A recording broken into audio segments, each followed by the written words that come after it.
All right, so let's first search your Discord and go to the first link, which is discord.com, and simply hit on this download and download this for Windows. If you have Windows 10, you can click there as well.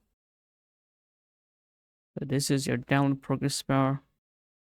Now simply open this application once the download has been completed. Now this will check for update and it will download update as well, and it's installing update. Then you will need to input your credential here and log in this, and it should show you the human verification. So now it's saying you that you need to check your email or phone because it's new login detected. Now go ahead and open up your gmail.com.